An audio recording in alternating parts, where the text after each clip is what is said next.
It's the 16th Sunday of Ordinary Time. And the readings today are both from Genesis and from Luke about welcoming, hosting. Abraham is sitting there taking in the view, and three persons or something appears, and he welcomes them and says, "Please stay." And then he runs and tells tells Sarah, "Get ready, get busy, make some bread and rolls." And then he goes and tells the servant, prepare the meat. And he's busy about many things, and he gets other people busy about many things. But it's about welcoming.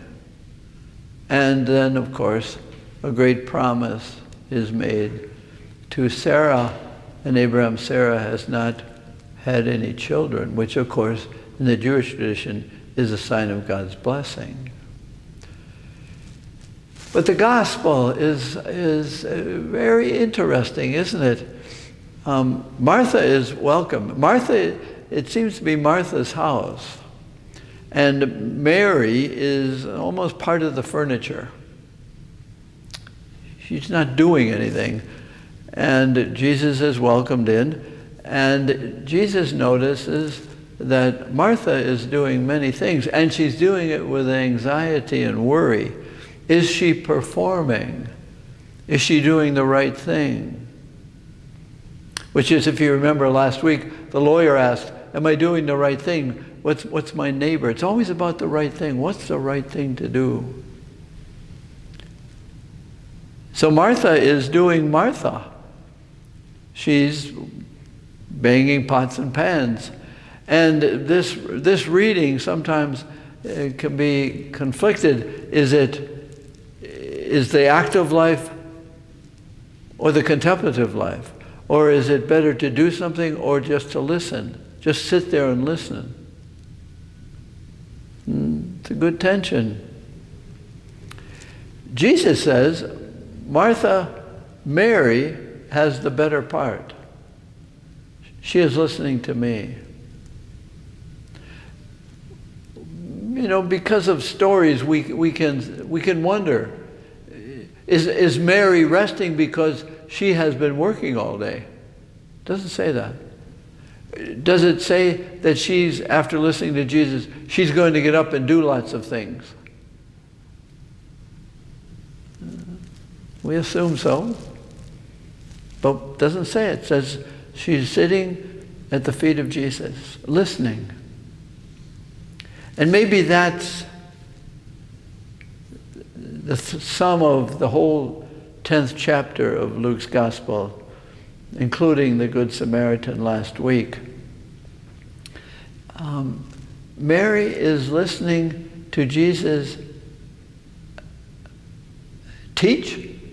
Do we just look at Jesus as teacher? I think that's dangerous. And is religion and is Catholicism just about learning,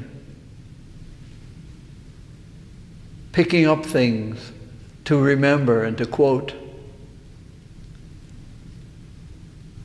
I don't think so. I don't think Jesus primarily is a teacher. I would say Jesus is where humanity finds rest, comfort. Mary represents us all. What we do with what we hear, that's our life. Jesus doesn't tell Mary what to do. He tells Martha what to stop doing because she's doing it with anxiety and worry. Is she performing? Maybe performance is a temptation for us. Do we do what is in us to do? Is it a reflection of our interior? Or do we hope to have an interior by what we do?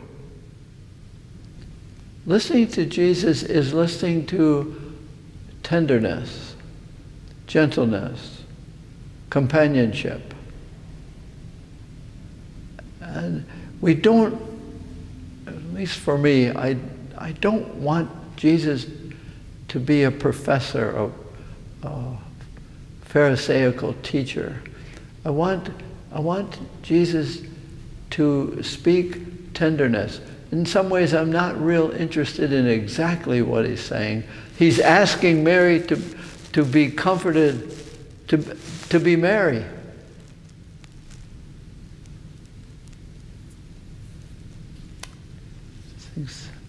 Oscar Wilde said, I think it was Oscar Wilde said, be who you are, everybody else is taken. You be you. But listen to my tender creation of you. Take time to listen to me, not as instructor, but as companion. Maybe Jesus is saying, in one way or another, maybe not in words, but Mary, I know you, and I want you to know you. Martha is worried about, is she good enough? Is what she's doing good? Maybe Mary is hearing, and maybe we are asked in our prayer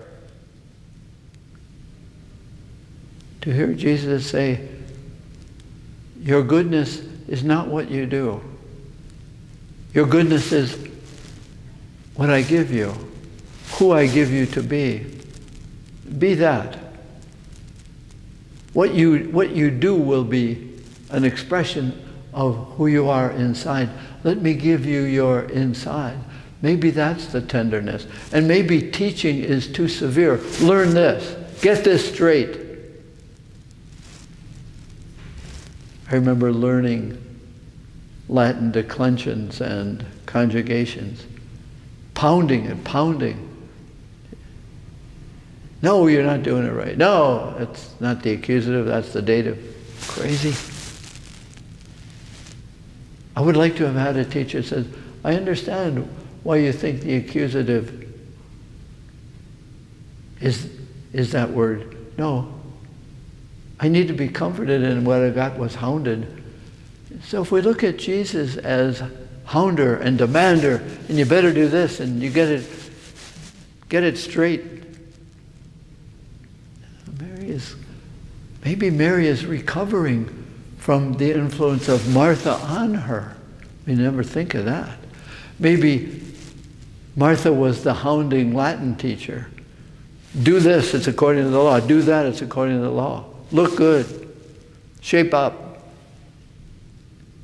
And maybe she is being tenderized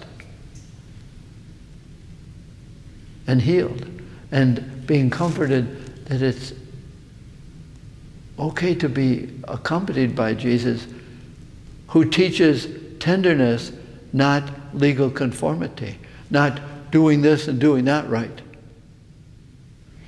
So it's an encouragement, I think, not to stop doing, but to know why are you doing what you're doing. And to listen to Jesus comforting you to be who you are, and then saying, now what you do, let that be an expression of who you are. Be an expression of who I have helped you receive yourself. So as we receive the Eucharist, Jesus is saying, receive me so that you can more gently receive yourself, and then do something. Do something good.